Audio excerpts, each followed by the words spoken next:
Good afternoon, everyone. Today is Wednesday, February 12th, 2025, and we are in conference room 225, and we're going to take our deferred agenda first, which we just only had one item. This is the 301 agenda. This was previously considered between joint committees. No public testimony will be taken on this measure. This is relating to SB 547 relating to water conservation. This was a triple joint referral with the Committee on Agriculture, Energy and Environment, Committee on Public Safety and Military Affairs, and Committee on Economic Development and Tourism. Those other two committees have already deliberated on their decision making, so we are going to make a recommendation and take a vote. So Chair is going to recommend that we accept Dole taxes amendments, Department of Taxation's amendments. We also accept the Department of Health amendments, and then we also add a effective date of July 1st, 2050. Any discussion on the recommendation, members? Okay. If not, 547.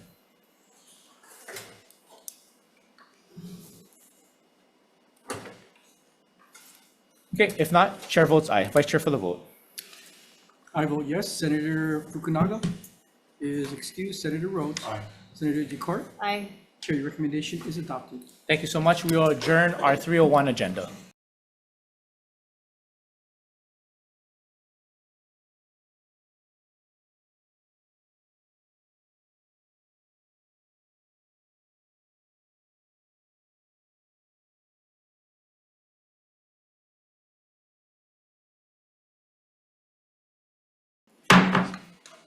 Great afternoon, everyone. Today is February 12th, 2025. We are in conference room 225. This is the Committee on Public Safety and Military Affairs.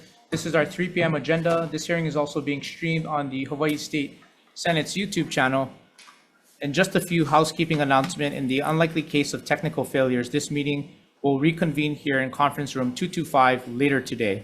For all testifiers, including those on Zoom, we ask that you stand on your written testimony. If your oral testimony is different from your written testimony, the time limit for each testifier is 1 minute.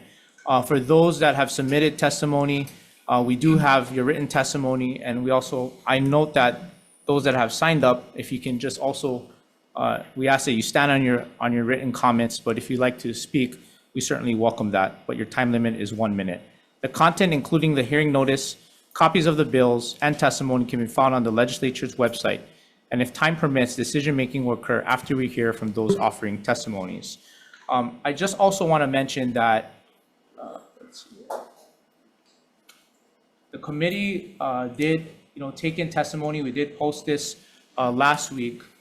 We processed a number of testimonies. And so for those in the audience and the general public and those here today, I'll just mention that there's a total of over 1,560 testimony that was submitted for this hearing. So I do appreciate everyone's engagement in this process. So with that, we'll start off on our first measure, which is SB 1030. This is relating to elections.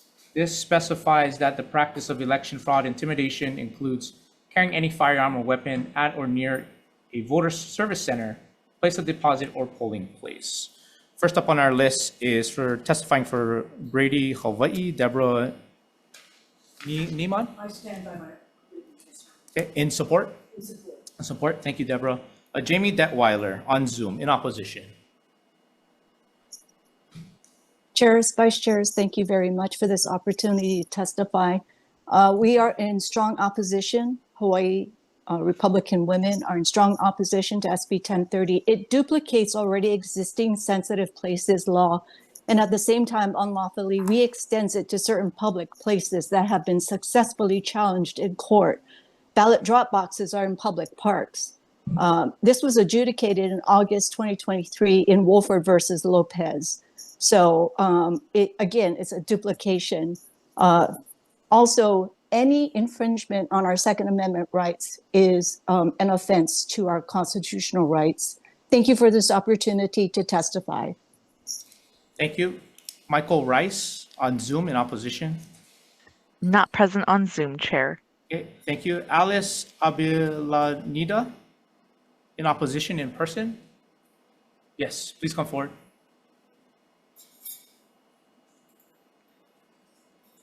Yes, I stand for this bill, like she said, is. You have to come forward. Oh, sorry. Yeah, so My name we is can't, Alice we can't hear you. You Abilanida. can have a seat. Okay, thank you. Yeah. And if you can state your name into the microphone, please. My name is Alice Abelanida. I'm a resident of Hawaii for a long time. I'm a pro Second Amendment supporter, and I'm opposed to this bill because it is more infringement on our constitutional rights. Like she said, it's just, it's more of the same thing. I don't know why the state continues to try to take away our Second Amendment rights. Why are we punishing law-abiding people when criminals are going to break the law anyway, regardless? They don't follow the law. And so we need to have education. I believe the young people need to be educated on our guns. So anyway, thank you. Thank you. Okay, James Wallace, in person, in opposition? James?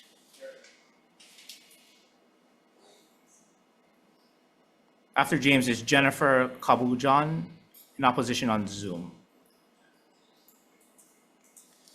Hi, my name is James Wallace, and I oppose SB 130. This bill does not supersede the Second Amendment, and we always say that every year, but for some reason, it always comes up. I don't know why. All these anti-Second Amendment activists come here. I don't know if the lobby is paying anybody, but I oppose it, and it won't stop crime. Crime is rising. You can put all these anti-gun bills as much as you want. It's not going to bring down the crime. We should focus on the crime, all crimes. They say gun crime. What about stabbing crimes? When there's like 10 stabbings in 1 week or so, all these anti-gun activists, they don't even react to that. Once there's a shooting, they're, oh, gun, headline gun. What about the stabbing? What about the chemicals being thrown on people? So let's focus on the Second Amendment, which you cannot infringe. Thank you. Thank you. Jennifer Kabuan on Zoom, in opposition? Hi, my name is Jennifer Capuan. I'm a mother, educator, a healthcare professional, and I also am a concealed carry weapon license holder. I also want to state my opposition to this bill. Would ask that you don't limit citizens with the right to conceal carry from casting their votes at the election drop boxes. The drop boxes are currently parked in district parks, and they're dark, unlit, unsecured, and there's tons of homeless around the area. It's a very dangerous situation. These drop boxes are open until 10 o'clock at night, and I would feel very unsafe going there all alone in the dark just to drop off my ballot. So this law will not make my life safer and could potentially be a target area where criminals know that I will be unarmed. So please don't pass this law, bill. I yield. Thank you. Noella Von Wengen, in opposition on Zoom. Not present on Zoom, Chair. Mary Healy, in opposition on Zoom.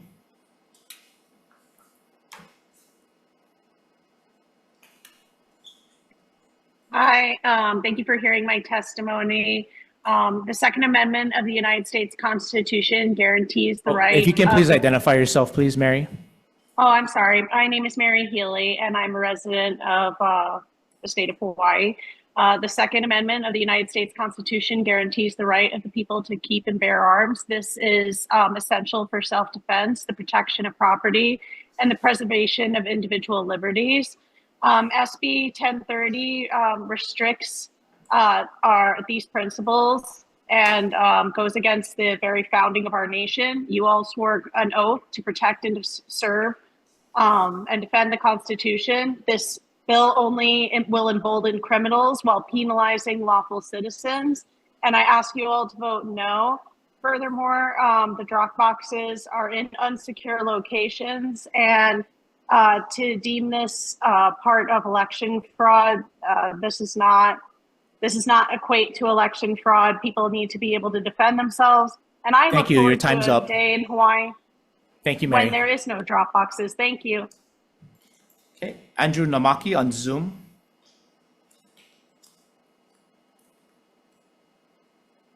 Good afternoon, Chair, Vice Chair. It's nice to be back before you again. I'm in opposition to this bill. I apologize for not submitting written testimony. It wouldn't take it. The concerning thing with this bill is the Attorney General has already clarified this law in Woolford versus the state of Hawaii. They said that we can take firearms into government parking lots, leave them in our vehicle, and go into the government building to conduct business. And that was part of sort of the settlement in that first part of it before it moved on to look at parks and other locations. I think that before you move this bill on, we should take a conversation with the Attorney General and see how they actually feel about this, because I thought this was settled already. Thank you. Thank you. Jesse Ohita testifying for Giffords, offering comments. Randy Pereira testifying for Hawaii State AFL-CIO in support. Michael Guluchuch Jr. in support. Rami Swami, Brady Campaign to Prevent Gun Violence in support. Mary Ann Luna in opposition. Peggy Regentine offering comments. And then we also received a total of over 10 individuals in support and over 80 in opposition. Is there anyone else that wishes to testify on SB 1030? Yes, please come forward.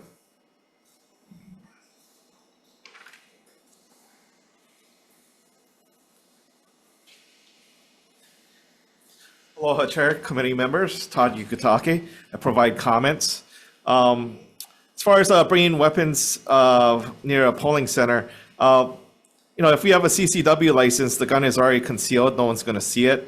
If you present it openly and show it to everyone, there's other laws that cover stuff like that, as far as like terroristic threatening, other stuff. So I don't think this law is needed. Also, if I'm concealed carrying in my car and I want to drop off my ballot, this law would prohibit me from doing so.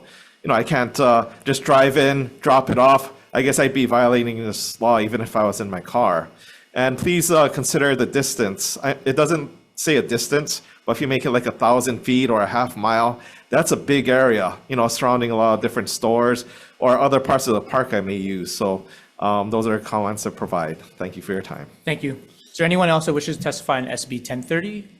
Okay, if not, members, questions?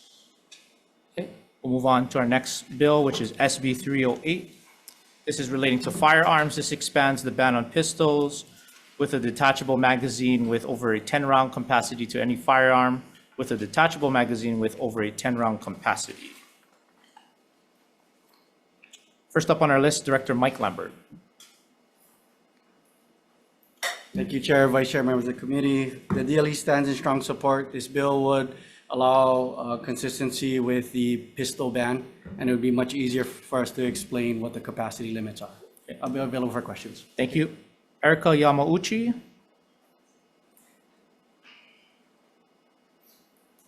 Good afternoon, Chair, Vice Chair, members of the committee. I'm Erica Yamauchi. I'm from the Kaimuki area, and I serve currently as co-lead of Moms Demand Action Hawaii chapter.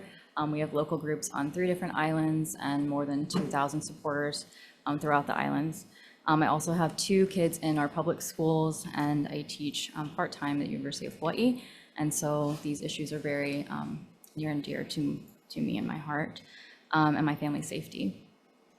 We are standing in strong support of this bill to prohibit high-capacity magazines. And to me, this is just an example of common sense legislation that closes a critical loophole in our current statute. Thank you for the opportunity to testify. Thank you. Ellen Carson testifying for Church of the Crossroads on Zoom in support. Not present on Zoom, Chair. Rachel Logan testifying for Moms Demand Action Hawaii chapter in support.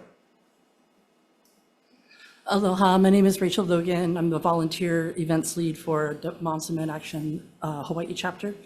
I submitted the incorrect testimony. Sorry about that. But where I stand on this issue is when shooters use a high-capacity magazine, nearly 5 times as many people are shot, nearly 2 times as many people are killed, and nearly 10 times as many people are injured. We'd like to see this loophole closed, and I think it's an important one to keep people safe across the state. Thank you. Thank you. Deborah Lema, testifying for Brady, Hawaii in support. Good afternoon. I stand by my written remarks, and I just would like to point out that these high-capacity magazines create weapons of war, which are not needed on the streets of Hawaii. Thank you. Deborah, if you can just say your first and last name, please. Deborah Nemad. I'm sorry for mispronouncing your last name. That's okay. Thank you.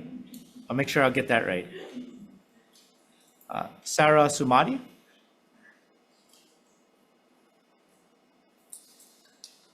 Good afternoon, Chair, Vice Chair, and members of the committee. My name is Sarah Sumadi, and I'm the Director of Government Affairs for Everytown for Gun Safety, which is the nation's largest gun violence prevention organization with 11 million supporters across the country. And I'm here in support of SB 308, which would explicitly prohibit all high-capacity magazines that work with any kind of firearm, be it pistol, rifle, or shotgun. These magazines typically hold more than 10 rounds and are capable of enabling a shooter to fire many bullets without pausing to reload. The state already acknowledges that giving shooters the ability to unload dozens of rounds in seconds is a grave danger because it already prohibits high-capacity magazines that work with a pistol. So this bill brings helpful clarity and uniformity to the magazine rules that Hawaii has embraced. There's also strong public support for this policy. In a 2024 survey of registered voters across Oahu and the neighbor islands, 80% supported banning high-capacity magazines, including 65% of gun owners. Thank you so much for your time. Thank you. Jerry Ewan. After Jerry Ewan is Jay Franzoni in support. Aloha, my name is Jerry Ewan. I'm president of the Pu'uloa Rifle and Pistol Club. I'm also a head coach for air rifle at Sacred Hearts Academy. I'm a disabled veteran, over 30 years of service with both the Marines and the Army National Guard, deployed twice with Army National Guard. I strongly oppose this bill. One, right off the bat, if you pass this, thousands of law-abiding citizens instantly become criminals. I'm looking at over 100,000 magazines that are standard capacity, meaning were manufactured originally for that rifle, over 10 rounds. Every AR-15, every AK variant, Ruger 1022s, it goes on and on. Many military-looking rifles, not actual assault rifles, military-looking. So it's a misnomer that there is something called a high-capacity magazine. Thank you, Mr. Ewan. Jay Franzoni. Thank you, Chair, members of the committee. My name is Jay Franzone. I study violence at Johns Hopkins University, but live here in Hawaii. My fiance is applying to JAPS in this cycle and is born and raised in Kauai with the hopes of going back to Kauai to serve his community. We both deeply care about the safety and well-being of others and making sure that our community is safe. We know, and data tells us, that mass shootings that involve high-capacity magazines or that have those 10 rounds or higher result in 6 times as many people shot compared to incidents without.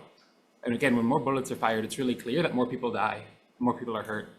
Mass shootings are rare here, but a single incident would be devastating, and I hope we don't come back trying to pass a law like this if that were to happen. This bill would ensure our laws are aligned and keep our community safe. Thank you. Thank you. John Abbott. After John Abbott is David P. Olivaro Jr. Hello, Chair and committee members. My name is John Abbott. I'm the chief plaintiff in Abbott versus Connors, which is going to overturn the 10-round pistol mag ban. If you do pass this bill, we will add this new law to the lawsuit, and it will be overturned. There are over hundreds of thousands of these magazines currently in Hawaii. That definitely meets the Bruin decision's metric of in common use. Thank you. Thank you. David P. Olivaro Jr., followed by Jason Wolford. Are any of these individuals here?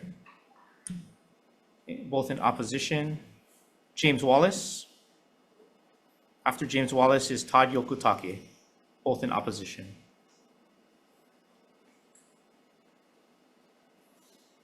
Hello again, Chairman. I'm just gonna have some comments. If you can say I'm your gonna name put for the James record. off. Yeah. I'm James Wallace. I'm I'm against SB 308, the high capacity, is because how is it going to bring down crime?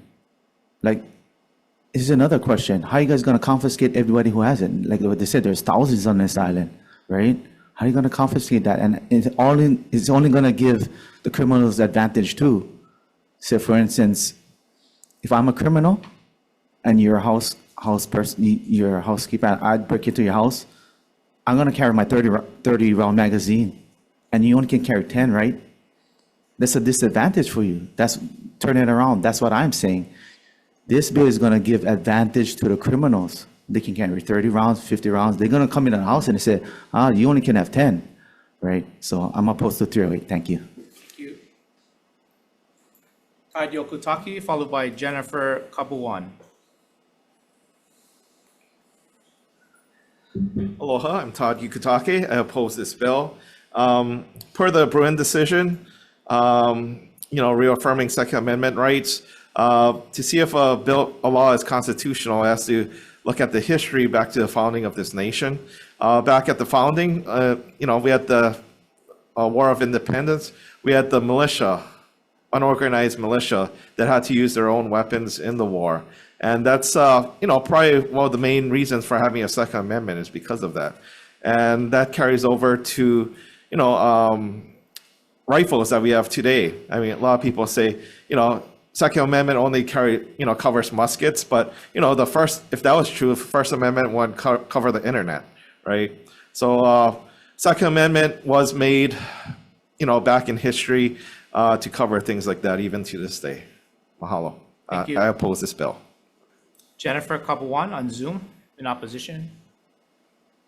Hi, this is Jennifer Kabuan. I strongly oppose this bill because it bans the standard equipment sold by the manufacturer.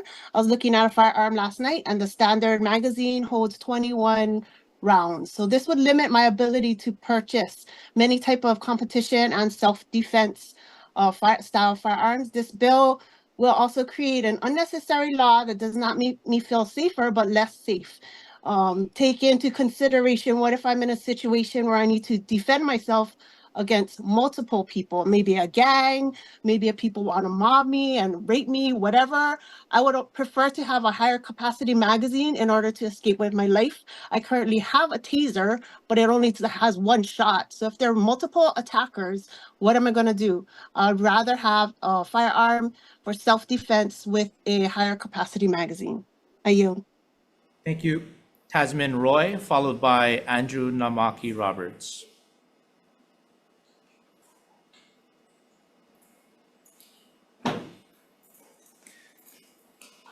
You can identify yourself, and you have a minute. Yes, Tasmin Roy in opposition. One, I just want to point out here that in the purpose of the bill, it says to expand the ban on pistols with detachable magazines. So whoever wrote that should probably clarify.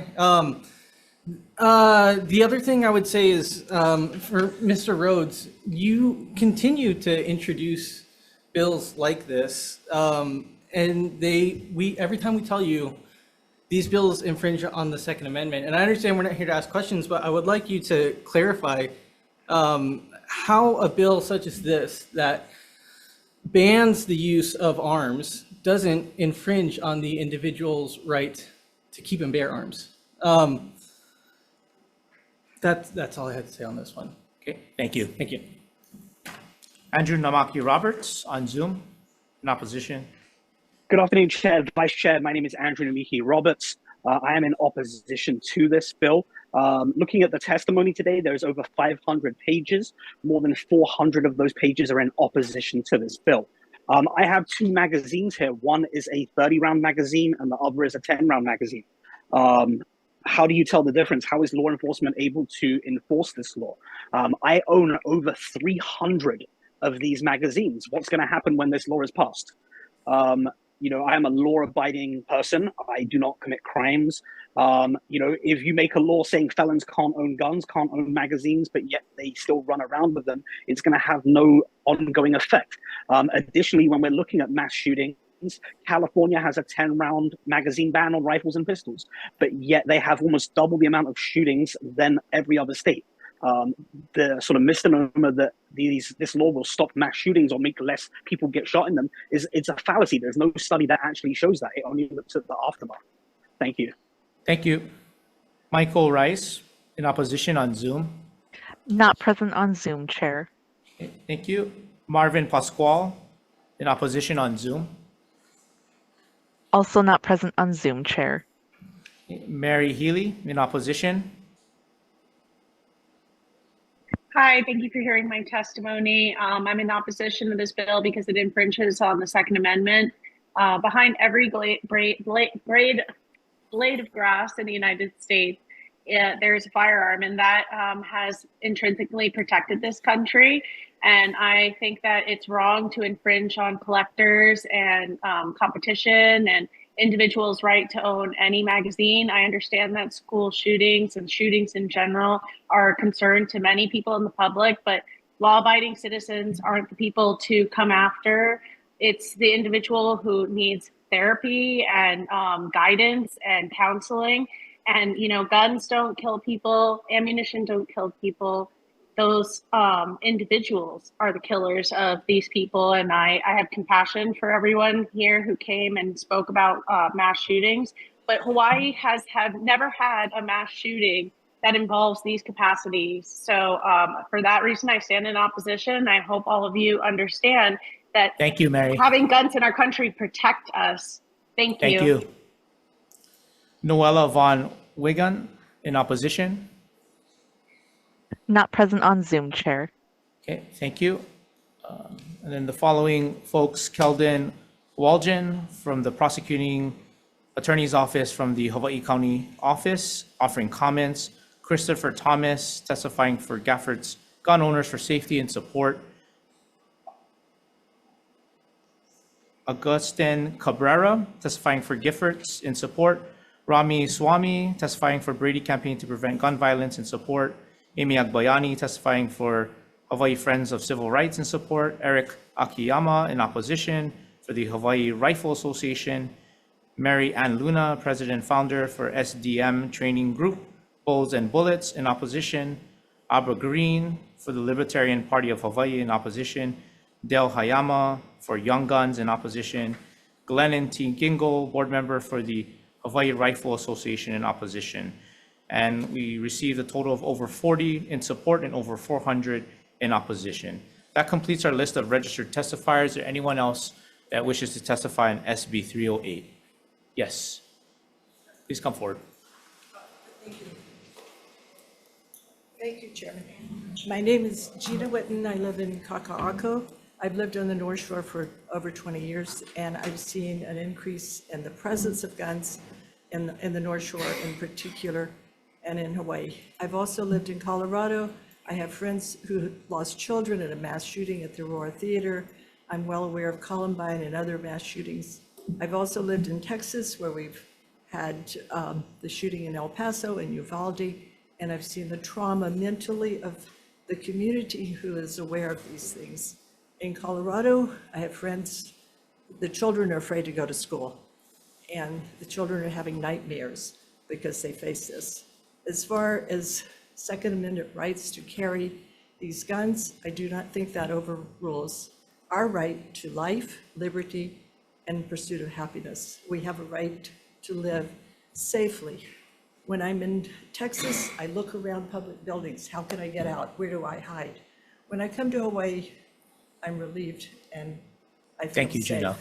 And your position is support or in opposition? Support. Support. Thank you. Thank you. Yes, please come forward.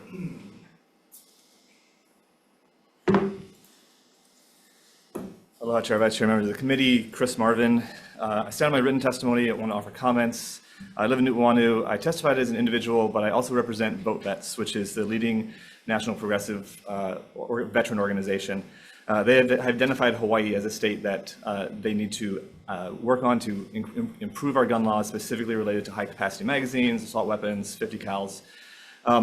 I support SB 308, closing this loophole around magazines. High-capacity magazines are used to kill multiple people. They're not defensive, they are used for offensive purposes. 80% of Hawaii residents support this bill. So your testimony the testimony numbers are one account. The 2024 survey said 80% of the residents support this bill, including 65% of gun owners. And I'll just say that when Senator DeCourt and I were on PBS Insights, we talked about the violence that exists all over the state, particularly in your district. This will just increase that violence. It'll make it worse. Hawaii has never had a mass shooting that had Thank you, high Mr. capacity Marvin. magazine. Let's keep it that way. Thank you. Anyone else that wishes to testify on SB 308? Yes, please come forward. And then we'll go to Angela Medley Young after. Hi, my name is Berta Narbonne. I live in New Valley, the 9th District. I'm a mom of 2 in the public schools and a college counselor. Prior to moving to Hawaii, living in Asia, I had the freedom of not worrying about my children being gunned down at school. And we're happy to be back in the US. And part of the reason we relocated to Hawaii was also the gun laws. And so there's plenty of data that shows that these bans on military-grade weapons increases public safety, and so I support this bill. Thank you for your Thank time. you. Okay. Angela?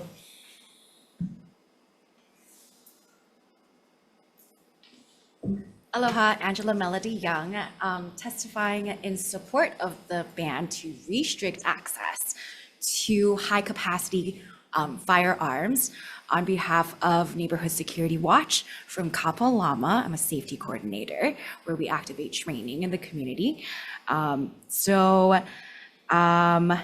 The Iron Pipeline for guns. The Iron Pipeline is a route used to smuggle firearms from states with weaker firearm laws to states with stricter firearm laws. For example, in 2020, 53% of crime guns recovered in New York came from the 6 states of the Iron Pipeline. And so those are illegally trafficked firearms. And for someone who loves students, we never want to see a mass shooting at school. So I think we should be more restrictive with access to high capacity guns. And also the Second Amendment was created and ratified in 1791. Thank you, So Angela. Your time is up. that was a very Thank you. long time ago. I think we can use words for conflict resolution. Thank you. Thank you. Yes, standing up, and then we'll go to. Aloha, chairs and senators. My name is Kimmer Horson. I am opposing this bill because if we look statistically, banning weapons from banning whatever you guys want to ban doesn't help anything. Most of the victims are like women, intimate partner violence, and like Native Hawaiian teens, like suicides. Yeah, 67% are young youth. I think the problem is not guns. I think the problem is like houselessness, because I studied, Native Hawaiian teen suicide. It's a huge problem in Hawaii. Colonization, the effects of that, oppression, drug addiction, houselessness, domestic violence. Those are the issues we need to address, not guns. And then taking them away from like Native Hawaiian women who are the most kidnapped and sex trafficked. How are they going to protect themselves? How are the intimate partners, the women in these relationships, going to protect themselves? So banning them from everyone is not. Thank you. Is not the solution. Yes. Is there anyone else after this person here? My name is Alice Abelanita. I'm strongly opposed this bill. First of all, we need to educate young people. I grew up in a state where there was open carry as a child. I learned to shoot guns when I was 8 years old. And my father always taught us gun safety. And I put my kids in gun safety classes. They're taught the fear and the reverence of owning a firearm, the responsibilities. We have too much fear propaganda in our media. And I worked at a school too, where we were allowed to concealed carry. And you know what? There was no mass shootings because people knew that the teachers and the school bus drivers were carrying concealed weapons. So that it acts as a deterrent. It's the opposite of what you people are saying, that it will deter a mass shooting at a school, knowing that the teachers and the school bus drivers are carrying. So anyway, I strongly oppose this bill, and I wish you would stop attacking the Second Amendment. Thank you. Thank you. Anyone else that wishes to testify on SB 308? If not, members, questions? Okay, Move on to our next item, SB 401. This is relating to firearms. Includes any firearm or rifle with the capacity to fire ammunition of 50 caliber or higher, excluding antique pistols and revolvers and muzzle loaders in the list of prohibited weapons. First up, Acting Major Carlene Lau for HPD on Zoom. Or Lieutenant Robello. Good afternoon, Chair, Vice Chair, committee members. My name is Ernest Robello. I'm a lieutenant with the Narcotics Vice Division of the Honolulu Police Department. I'm here on behalf of the Honolulu Police Department to stand by our written testimony. I will be available for questions if there are any. I thank you for this opportunity. Comments in your written testimony. Correct. Yeah, thank you. Thank you. Yeah. Sarah Sumadi.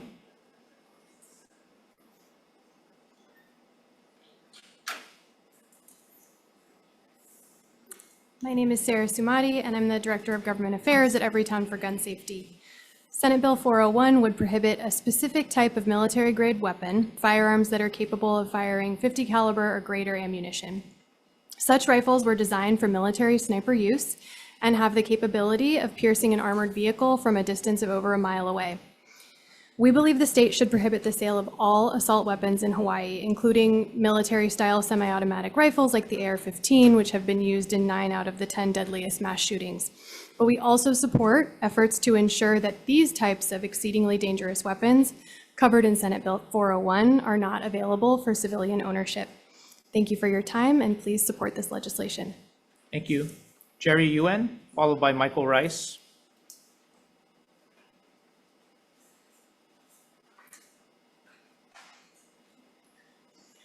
Aloha, Jerry Ewan back here again. I strongly oppose this bill. This bill hasn't been thought out well because it also doesn't, well, take into account 12 gauge shotguns, which are over 50 caliber. Some of them do have rifle barrels, so you can consider them a rifle. 28 gauge shotguns, many reproduction guns that aren't quite antique, but are also 50 caliber or larger. Many of modern pistols, which are not made for military use, but like the Desert Eagle and 50 Action Express, the Smith & Wesson 500 Magnum, which is a very powerful hunting pistol used for larger game, and some of the other older cartridges like the 5.77 Snyder.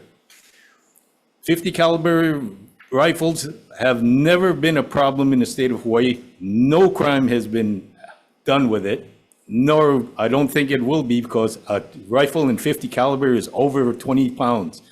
On the higher end, some of them. Michael Rice, followed by John Abbott. Not present on Zoom, Chair.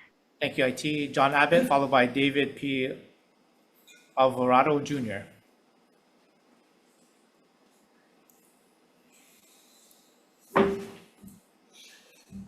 Hi, John Abbott again. Thank you, Chair. I oppose this bill because, like as Jerry said, there's been no crimes committed with 50 cal rifles. One thing he didn't mention was your typical 50 cal rifle is $10,000. So you don't see a lot of hood crime done with $10,000 rifles that weigh 30 pounds.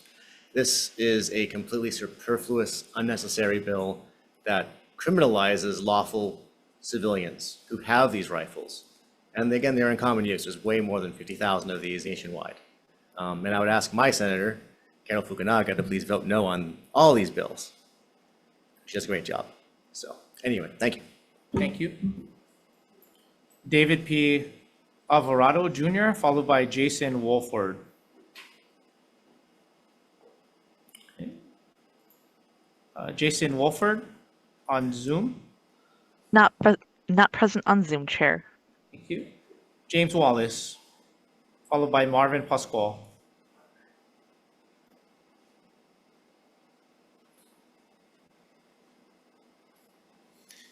Hello again, good evening. My name is James Wallace and I'm opposed to SB 401. It's like what that guy said. I mean, who has $10,000? I mean, we live in Hawaii. Nobody has extra money, $10,000 to buy a gun.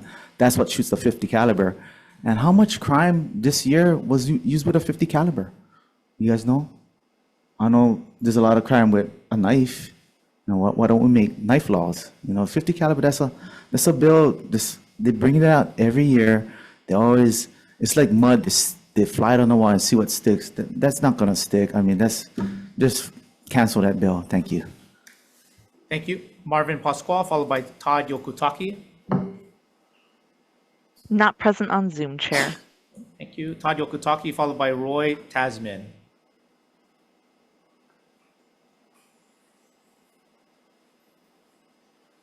Aloha, Todd Yutake, oppose SB 401. I agree with all of what the opposition said to it. And I just want to make a couple more points. This is a firearm that would be covered by the Second Amendment. It is considered a small arm still. It's not some mythical type of rifle or firearm. It's still considered a small arm in the military. And a lot of people do use it for a lot of different purposes. I don't own a rifle. Some of my friends do. And I know they don't want it banned. And, you know, if this passes, I'm just wondering what kind of weapons can be banned next? I oppose this bill. Thank you. Roy Tasman. Hello, Tasman Roy in opposition to this bill. The gentleman from the Rifle Club said it right. I think there's a whole family of firearms that you guys don't seem to be aware that you're banning by putting a bill like this forward. It appears to me that you guys are attempting to ban a cartridge by banning a barrel size, a diameter of barrel. And I think you guys should take some serious look at what you're doing before you introduce a bill like this.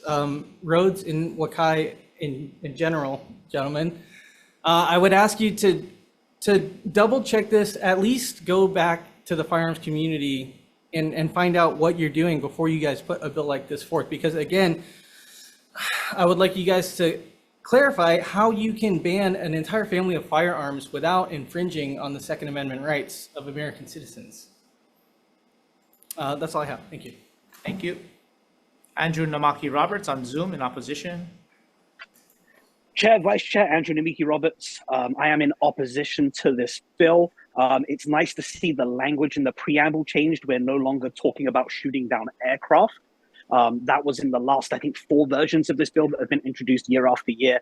And we still have the same problems. It bans a whole class of firearms. We're banning unintentional firearms. We're not just talking about 50 caliber sniper rifles, but a whole magnitude of firearms. We're also have a muzzle loader exception in there, but we still don't have the black powder or breech loaded black powder firearms that were previously added to the other versions that were introduced and taken out and never passed. This is a law that's looking for a crime or looking to prevent something that just doesn't happen. The federal government sets the cutoff for sporting firearms as a 50 caliber firearm. The federal government already has a limit, and that is the limit. If you pass this, what's next? We ban 10 millimeter handguns. We ban 45 cal handguns. What's the limit? Where exactly is the line that you guys are going to draw? Noella Van Weingarten on Zoom in opposition. Not present on Zoom, Chair. Mary Healy in opposition on Zoom. Hi, thank you so much for hearing my testimony. I'd just like to say that this ban on a whole family of firearms is unacceptable. It infringes on the Second Amendment.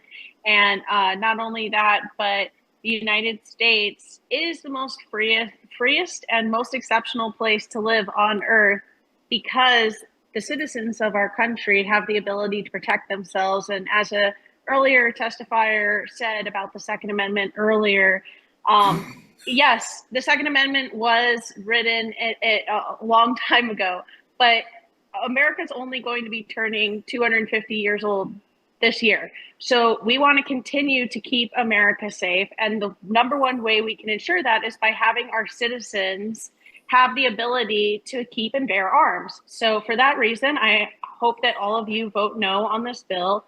And thank you for listening to my testimony, and God bless. Thank you. Director Mike Lambert. Okay, written in support. Okay, thank you. Rami Swami, Brady Campaign to Prevent Gun Violence in support. Augustine Cabrera, testifying for Giffords in support. Abra Green, Libertarian Party of Hawaii in opposition.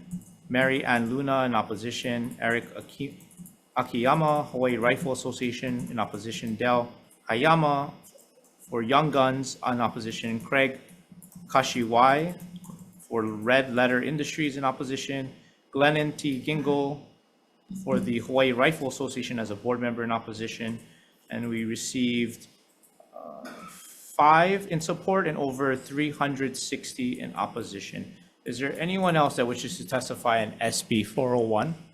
Yes. Mr. Marvin, thank you. Aloha again, Chair, Vice Chairs, members of the committee. Chris Marvin, resident of Newton Wanu. I stand on my written testimony, also offering comments, both as an individual and I represent Vote Vets. I am in strong support of banning 50 cals, SB 401. I don't know what military Todd is talking about, but I served in the Army. I went to Afghanistan. 50 cal is a big gun.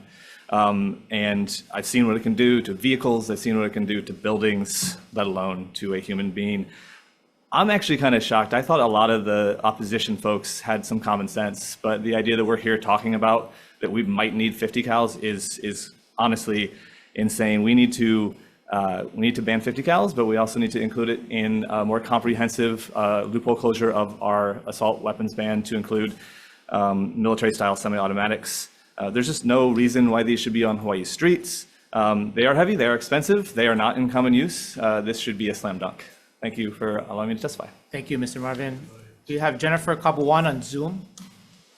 Hi, this is Jennifer Kabwan. I kind of take offense to that guy addressing comments towards us. We're just testifying to the committee, so I appreciate if they withhold their negative comments towards those that are in opposition.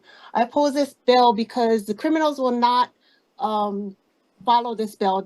If they aren't able to get this legally, they're going to get it illegally, just like the fireworks. So to create another Second Amendment, anti-Second Amendment bill is unnecessary. And I would also like to remind the committee that we did have a mass shooting out in Waianae.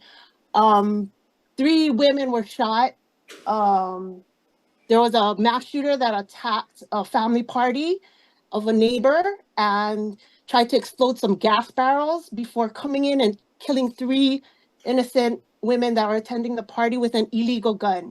This attacker was stopped by a legal firearm holder, and he protected the rest of the family gathering.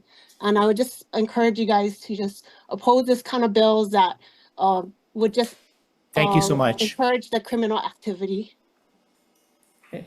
Anyone else on SB 401? Yes. Angela? And then we'll go to Angela Melody Young.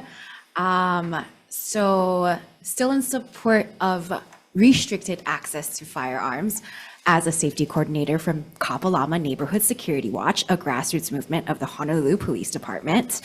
I think we should set higher standards for prohibition of firearms for restricted access, because I want to live in a society where we don't have to resort to violence and war. So I'm against hunting, so naturally I'm going to be against unrestricted gun access. So we do see a correlation of illegally trafficked firearms in the Iron Pipeline states with weaker gun laws, and states who set higher standards to restrict gun access are equipped with stronger gun laws to defend against the disproportionate impact of low-income neighborhoods with high poverty rates.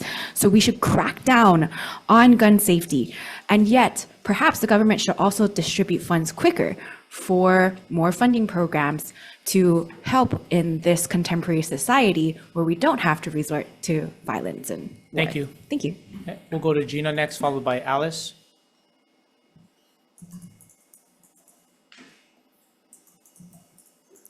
Gina Witten from Kaka'ako, and I would like to recognize that I believe our legislatures have put considerable thought into these bills, and in opposition to what I've been hearing, and I appreciate that. And to reiterate what I've said about high-capacity automatic weapons, they do not belong on the streets in any state, and we have seen in most mass shootings, the gun of choice is an AR-15 or a large capacity automatic weapon. There's no need for them to be carried for defense. I mean, a woman in a domestic violence situation is not going to pull out her AR-15. to protect herself. That's just absurd. And on the streets as well. So these are just guns that should not be out there. And I appreciate the work that you all have done, and I hope that this bill will be supported. Thank you. Alice?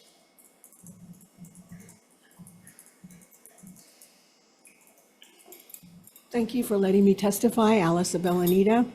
I would like to read you something, the Second Amendment. A well-regulated militia being necessary to the security of a free state, the right of the people to keep and bear arms shall not be infringed. And I don't know what part of infringed that you people are not getting here, whoever's introducing these bills. So you know what? We have a right to bear arms. And you know what that was for? To protect against a tyrannical government. And I see tyranny coming in our government, taking away our right to bear arms. And contrary to popular belief out here, we are not, us legal gun owners are not going around shooting people up and doing mass shootings. And like she said, that the people in Waianae, thank God he had a gun to stop more deaths when that guy came in and shot that family up. How do you stop a bad guy with a gun? A good guy with a gun. You know, we have to use common sense here and not take away our rights. Thank you. Thank you. Anyone else on SB 401? If not, we'll move on to, members, any questions? If not, we'll move on to our next item, which is SB 363 relating to firearms. This allows the carrying or possessing of firearm parts only at or between certain locations and in an enclosed container, defines firearm parts and prohibited persons, establishes and increases penalties for the carrying or possessing of certain firearms or firearm parts other than at or between specific locations and in an enclosed container. First off, from the Department of Law Enforcement, Director Mike Lambert. Good afternoon, Chair, Vice Chair, members of the committee. So we stand in strong support of this bill. In light of the hearings in the House, we wanted to make recommendations to adjust it to only cover felons and prohibited persons. So what we recommend is on page 5, amending lines 13 to 21, to remove any person violating this section by carrying or possessing 3 or more firearm parts shall be guilty of a misdemeanor. And it would just read, any felon or prohibited person would violating this section would be guilty, so on. And then to make it more narrow so that people that was expressed, you know, springs and other small items, which was not the intent of the law, would be excluded. So firearm parts would only include the barrel, the bolt, slide, frame, receiver, or cylinder, and we would remove trigger, hammer, firing pin, magazine, or any other part necessary for firearm. The reason why this bill is created is that in today's day of 3D printing, there's only certain parts that are hard to manufacture at home. And what we want to do is to make sure that those parts don't end up in the wrong hands. So what we want to do is it's felon in possession or prohibited person, and the parts which are barrel, bolt, slide frame that are difficult. Thank you, Mr. Lambert. William Beto from Office of the Public Defender. And good afternoon, Chair, Vice Chair, members of the committee. My name is William Bento. I'm representing the Office of the Public Defender. We do have opposition to the bill, specifically in regards to the mandatory jail sentences for violating the law. We do feel from our own experience, and for myself, I've been doing this 38 years, there really is no deterrent effect because law-abiding citizens do follow the law. And as I say in the testimony, the reason why some of these individuals, even our young people, are carrying firearms is not going to be addressed by this bill. There are other reasons why. Judges already have the ability to mete out a jail sentence as a condition of probation to deter future conduct. And so they already have that authority. If this committee feels it is necessary to have mandatory jail sentence, I would ask if you would consider 364 days instead of 1 year. Thank you, Mr. Bento. Rainer Ikihara from Narco Vice, or Lieutenant Bello. Good afternoon, Chair, Vice Chair, and committee members. My name is Ernest Robello. I'm a lieutenant with the Narcotics Vice Division of the Honolulu Police Department. I'm here on behalf of my Major Rainer Ikihara of the Narcotics Vice Division. I'm here to testify that we are in support of this bill. I will be available for questions, and we have submitted written testimony on this bill. Okay, thank you so much, Thank you very Lieutenant. much for this opportunity. Jerry Yuen, followed by Michael Rice.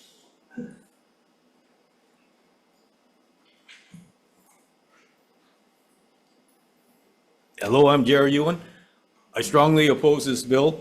This again is putting the onus on the actual object rather than the criminal itself. If you look at something like our fireworks laws, how many fireworks were set off on New Year's or before New Year's or after New Year's or after a big game? These are illegal in the first place. It should be focused on the individual, not the object. Put these people away. The the bill was amended to cover felons. Why are these felons out? Were they released early? Most of them are. Prohibited persons, put them away. It's not the parts, it's the individuals. This is a bad law. Will do nothing other than make legal people criminals. Thank you, Mr. Yuen. Michael Rice on Zoom in opposition. Not present on Zoom, Chair. John Abbott in opposition. After John Abbott, David P. Olivardo Jr. Okay, thank you. In opposition. Yes. Thank you. David P. Alvarado Jr. in opposition. Jason Wolfert in opposition on Zoom. Not present on Zoom, Chair. James Wallace, followed by Todd Yokotaki.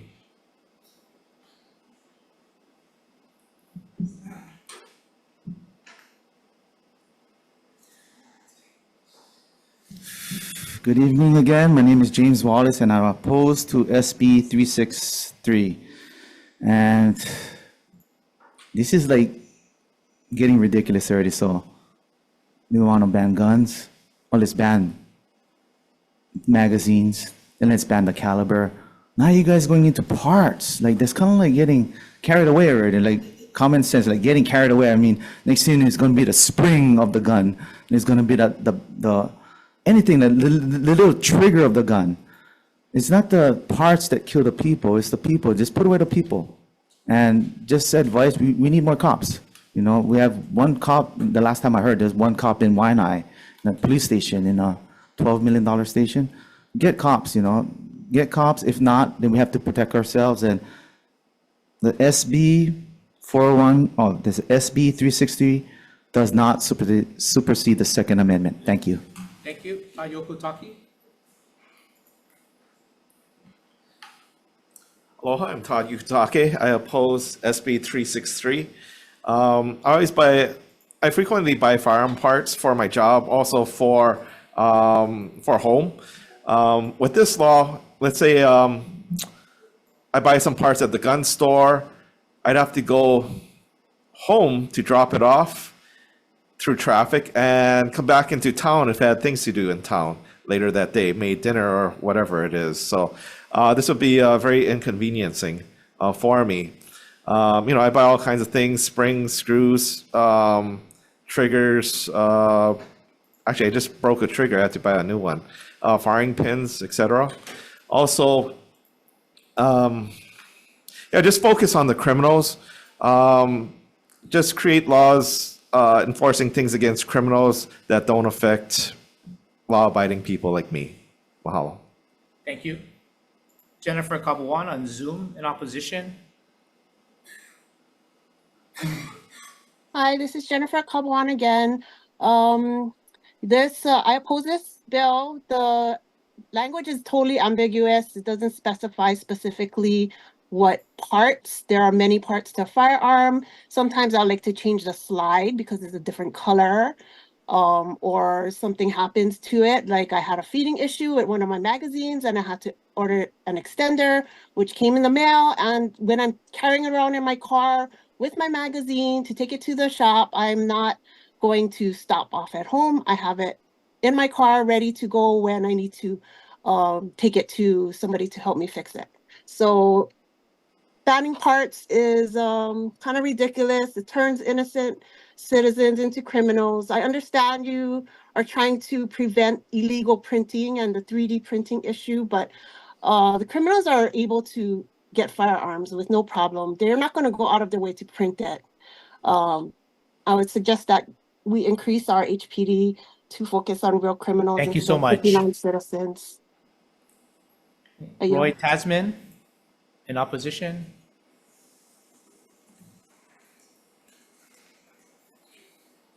Hi there. My name's Tasman in opposition. And I stand on my written testimony. You've heard a lot of good points about the bill itself. I'd like to talk with Mr. Rhodes, Mr. Wakai, and you, Mr. Elefante, about the language here in section 1. It's you say it's ghost guns, which are untraceable firearms, can be easily assembled with no or little training.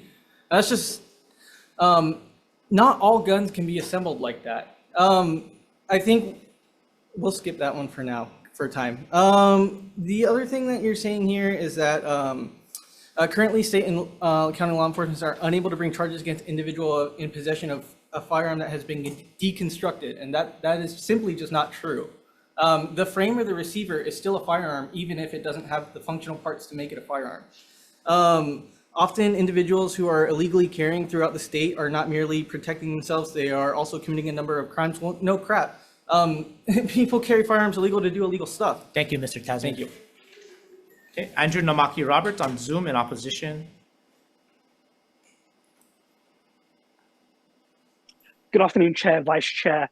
I'm in opposition to this bill as written. I would support the changes that the Department of Law Enforcement introduced, making it so this law applies to felons and reduces the number of parts. I do have a question about the preamble. It says that law enforcement cannot enforce gun laws against people if their firearms are disassembled. So according to that, this is my AR-15. As long as I have these two parts separate, it's perfectly legal for me to carry, because that's what it says. That was what was said in the House committee by the Department of Law Enforcement. I think that you need to ask that question of the law enforcement in the room to get clarification, because if I go with what they said and what is written in this bill, I might just go for a walk through Waikiki after this hearing. Thank you. Thank you. Noella Von Wengan in opposition on Zoom. Not present on Zoom, Chair. Jacob Ruck in opposition on Zoom. Also not present on Zoom, Chair. Mary Healy. Hi, I stand in opposition to this bill. I find it troubling that parts could be impeded, and I think that it's ambiguous, as a previous testifier stated, the wording of the bill. I don't want to have any bill come through that's going to make law-abiding citizens into criminals. And we know, as we've seen, that criminals will continue to do criminal activity regardless of the law being passed. This is just going to get in, just going to penalize law-abiding citizens. And for those reasons, and for the fact that I believe that it impedes the Second Amendment, I encourage all of you to not pass this bill. And I thank you for listening to my testimony. And I hope that you'll do the right thing in this situation. The equivalent of it, in my mind, is limiting computer parts. Thank you. Mary Ann Luna, Training Group for Bulls and Bullets in opposition. Abra Green, Libertarian Party of Hawaii in opposition. Craig Kashiwai, Red Letter Industries in opposition. Dale Hayama for Young Guns in opposition. Glennon T. Gingle, Hawaii Rifle Association in opposition. There were 40 people in support and over 280 in opposition. That completes our list of registered testifiers. Anyone else on SB 363? Yes.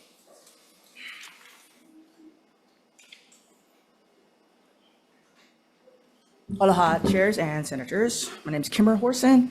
I'll be as quick as I can. I just want to talk about demographics again. We keep talking about guns and we keep talking about the criminals or felons, right? So in Hawaii, when we're the 50th, we're the best state as far as it goes, yeah. So the ones that are dying across the states are the Blacks, Polynesians, Native Americans, and Latinos by gun violence, yeah? And like I said before, intimate partner violence. Here, the police murder more Polynesians and Native Hawaiians than by excessive force than any other race. You know, we talk about felony, yeah? This has to stop. So just to keep that in mind, and as she said, you know, if a wife doesn't want to be trained on a firearm, but her husband is, that's her prerogative. That's not our prerogative, right? She could. She has the choice. It's there, and that's what we want to protect. It's her choice to become trained, or you know, MMA. I don't know, self-defense. You know, can protect herself. That's all. That's the facts. Okay. Thank you. Hey, anyone else on SB 363? Hey, if not, members, questions? Yep. Senator DeCourt. Department of Law Enforcement. Yes, Senator. Hi, as I'm interpreting this bill, and I'm sure you're interpreting it as well too, does this, 363, does this primarily focus and target specifically on ghost guns and ghost guns alone? It would both for stolen weapons and to limit the production of ghost guns to parts that are, I guess, improperly stored. Okay, I just wanted to confirm that. Thank you so much, Chair. Thank you. Any other questions for DLE Director? If not, the chair has a question for HPD, Lieutenant Rebello. Sir. Thank you for your testimony. Does HPD encounter these type of weapons in investigations that you, is there statistics? So when you say weapons, are we referring to ghost guns? Correct. Yes, we do. Yeah. So prior to becoming a lieutenant in Narcotics Vice Division, I was a major crimes detective for 15 years. I first became a detective in 2008. There was very little gun violence. It's mostly assaults via vehicles, physical fights, stabbing, sticks, bats, metal pipes. But as I've seen through my years in the department, it's slowly escalating to gun violence. As we have recently seen over the last 4 or 5 years, gun violence has gone through the roof. And part of it is because of proliferation of these 3D printers and these ghost guns. These ghost guns are hard to track, they're easy to obtain, and they're very cheap to make and to sell. So they're being traded openly and freely. And I get what these people are saying about enforcement, that crooks are going to break the law, but you know, we have to do something to stem the tide. So I heard a gentleman earlier say that, oh, it's already illegal to bring a part, like a lower receiver of a gun. Several years ago, while I was a detective in Waikiki, there was a very high-profile case where a gentleman from the mainland who was residing in Hawaii, was homeless, was despondent, took a lower portion of a handgun, brandished it, made like it was a firearm, and ran to Waikiki. People yelled, screamed, it was chaos. When I interviewed him, he admitted that he had hoped that the police would kill him, like cop by suicide, killed by suicide by cop. And he only had the lower portion. He was unable to get the upper portion. I was not able to charge him with any firearm offense. The only felony offense I was able to charge him with was the fact that he assaulted one of the officers when he was being arrested and placed in custody. He got no gun charge. So like the thing that the gentleman said earlier, he might be misinformed. Currently, our gun laws do not allow for us to charge just based on a part, a barrel, a lower receiver, whatever. In fact, several years ago, we had to make a simulated firearm law because if I had a gun, like say like an airsoft gun, and I pointed at somebody, some of these airsoft guns look really real. We like to charge under a real firearm law, but there was no language or definition of what a firearm was. And it was real stringent. Then they made an amendment to this, along with the simulated firearm, then we were able to charge those. So I think what the purpose of this bill is, it's to close that loophole. These guns now, in 3 or 4 pieces, in a matter of seconds, I can assemble this gun. I can have them in the trunk of a car, I can have them in my home, I can have them under a seat. In a matter of just putting a top and bottom receiver together and racking it, I can have a fully functional firearm in less than a minute. Some of these guys are avid gun guys, and they probably are really proficient at assembling and disassembling. This, I think the intent of this law was to just give us something to charge these types of people that are carrying these types of parts that can complete a gun, or with the purpose of completing a gun, to use it to commit a crime. And even with all laws, there is due process and there is prosecutorial discretion. So even if this law were to pass in some form, prosecutors still have the discretion to not charge it. It's like if you have a spring, I'm hearing what some of these guys are saying. Do you really believe that even if I was to arrest this person, we were to charge this person, that the prosecutor would charge this individual just for having springs? That's hard to believe. It's the totality of the circumstances. What this does do is gives us, as law enforcement, more tools to work with for the people that are not meaning or well-intentioned, that are in possession of these parts. It just gives us more opportunities to enforce these laws. Guns, we get it, there are a lot of guns out there, but what we're trying to do is we're just trying to stem the tide. This ghost gun thing is just out of control. Most of the lab, I would say, I have some statistics, so I'll just read real briefly. I don't want to take up too much of your time or these other people's times. But regards to this, with the ghost guns. So the number of ghost gun related cases has risen sharply in 1 year with a 220% increase. From January 1st through October 14 of 2023, the HPD initiated 31 ghost gun related cases. From January 1st through October 14, 2024, HPD also initiated 68 ghost gun related cases. So as you see, this ghost gun is a major problem for us. And I would say this, prior to leaving as a detective to go to narcotics vice, the guns I encountered in the last 3 or 4 gun cases I had were all ghost guns. In narcotics vice, when we do search warrants and we hit game rooms, the guns we're finding now are not registered guns or legal guns that were stolen from a car or house. They're all ghost guns. And the main reason for that is the parts are untraceable. This is literally a gun that, and thus the term ghost gun, that somebody can use to commit a crime, and makes it very hard for law enforcement of any level, federal, state, to identify the maker, the purchaser, the possessor, and for prosecution purposes. So any gun law or legislation that helps us to enforce and make gun law stricter for people that want to use guns for the wrong purpose, not hunting, not, competitive shooting, just gives us one more mechanism, one more avenue to be able to enforce that law and put, like everybody has said, put the right people in jail. And that's our intent, is to put the right people in jail.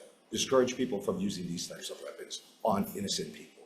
Okay, thank you, Lieutenant. Members, any other questions for Lieutenant Robello? Okay. If not, thank you. Okay, thank you. Okay, I think that completes our list of registered testifiers on SB 363. We'll now move on to our final item on our agenda, which is SB 1314. This is relating to firearms reporting. This amends the annual reporting requirements and pulls on the Department of the Attorney General and the Chief of Police of each county regarding licenses to carry firearms. First, from the Attorney General, Julie Ibato, Administrator. Good afternoon, Chair Elefante, committee members. My name is Julie Bato. I'm with the Department of the Attorney General. I'm the Administrator of the Crime Prevention Justice Assistance Division, the division tasked to complete the annual report. We submitted our testimony in strong support of this bill. Wanted to just provide some clarification comments. Currently, the way the statute is crafted, we're required to complete a report by April 1st. The county police departments, the 4 county police departments, are required to submit their data to us by February 1st. What we're asking in this bill is to take off the deadline of April 1st for our department and to give the county police department additional time to submit their data. With the limited resources we have, we will produce a report, but it places a better burden on us to ensure that whatever report we do push out will be a complete report and as correct and accurate a report as possible. Thank by you, getting rid of the Administrator testimony. Ibato. Yeah, thank you. We do have your written testimony. Thank you. Carlene Lau, Acting Major, Honolulu Police Department. On Zoom in support, Todd Yokotaki, followed by James Wallace. Aloha. Provide comments only. I would like this bill to be amended to also include stats on defensive uses of firearms against crimes. We hear a lot about the high-profile ones where shots are fired on the news and in the newspaper, like the Waianae, what's that, front loader one recently, the one about the 3 gang members shooting at the homeowner in Waianae, also one in Eva Beach with a knife wielder that was shot. But you never hear about the ones where shots are not fired, where just a firearm is displayed and it prevents a crime. I would like those stats to be included in there just to balance out the report. And I think that's something that a lot of us would like to know. Thank you. Thank you, Mr. Yokotaki. James Wallace, followed by Jennifer Kabuan on Zoom. Hello again, my name is James Wallace, and here we go again. I'll say it again, SB 1314, I'm opposed to it because it does not supersede the Second Amendment. Not only that, it infringes on our privacy. Thank you. Thank you. Jennifer Capuan on Zoom. Hi, this is Jennifer Capuan. I strongly oppose this bill. California passed this law in 2021 and could not properly protect the data. What happened was the data was breached and the full disclosure was made public, including personal information such as names, addresses, criminal history, etc. I do not trust Hawaii has a proper expertise to safeguard my personal information. Wrongdoers with this information could cause serious threat or harm to my family. This serves no purpose in to keep Hawaii citizens safe. Stop wasting our tax dollars on setting up these types of laws. And also like to say that I know HPD likes to try to make these laws in order to help the citizens, but they're not all, HPD are not all righteous, and there are some HPD officers that have negative intentions towards people, and they could use these laws to unnecessarily subject them to being a criminal. Thank you. Noella Von Wingan in opposition on Zoom. Not present on Zoom, Chair. And Mary Healy in opposition on Zoom.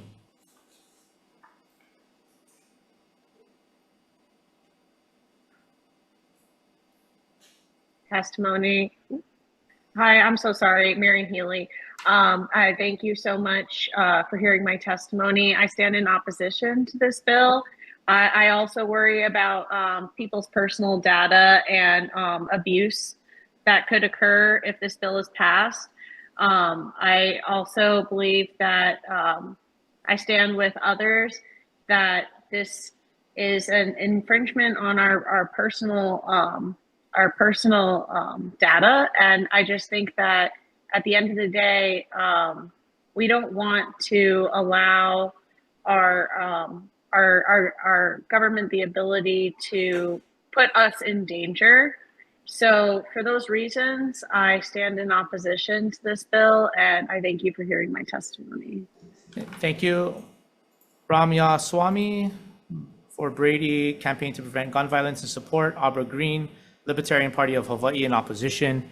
Mary Ann Luna for SDM Training Group Bulls and Bullets in opposition. Mary Kawasaki in support. And we also received a total of over 90 individuals in opposition. That completes our list of registered testifiers on SB 1314. Anyone else in the audience or on Zoom that wishes to testify? Yes, Kim?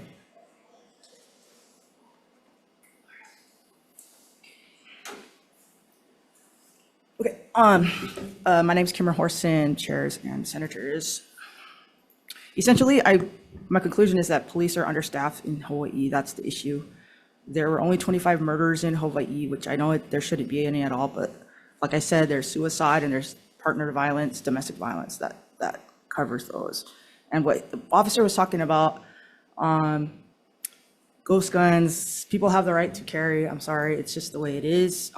Like I said, he's probably scared, and that's his job. You know, I was in the military and drove a 50 caliber machine gun truck, and I can tell you the civilians there are not scared of the 50 cal. They will throw rocks at you, and they will try to, you know, throw you off the Humvee, right? My gunner. They're not scared of the 50. They're scared of a 9mm, a 38. Once you get that 38 out, then boom, they disappear. So it's not the size of the gun, it's the person behind the gun, right? So we had the ability to take out a whole village, but we were under the Geneva Conventions and we had certain rules. So Thank you. That's the issue. Thank you. Anyone else on SB 1314? Okay, if not, members, questions? Okay, if not, I'm ready to roll into decision making.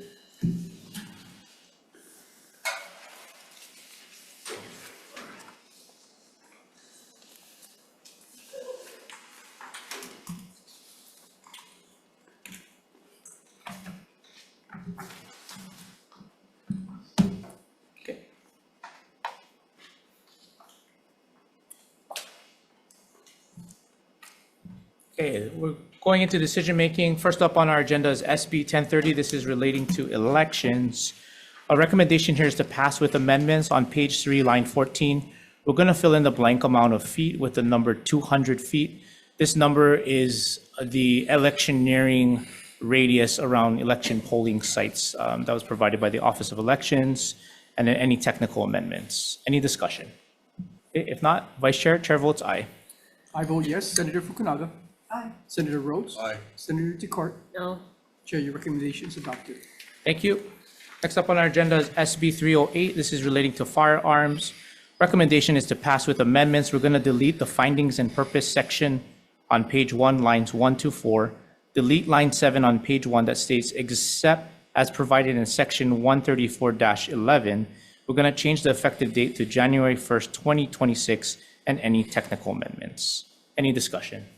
If not, Vice Chair for the vote, Chair votes aye. I vote yes. Senator Fukunaga. Aye. Senator Rhodes. Aye. Senator Decort. No. Chair, your recommendation is adopted. Thank you so much. Our next item on our agenda is SB 401. This is relating to firearms.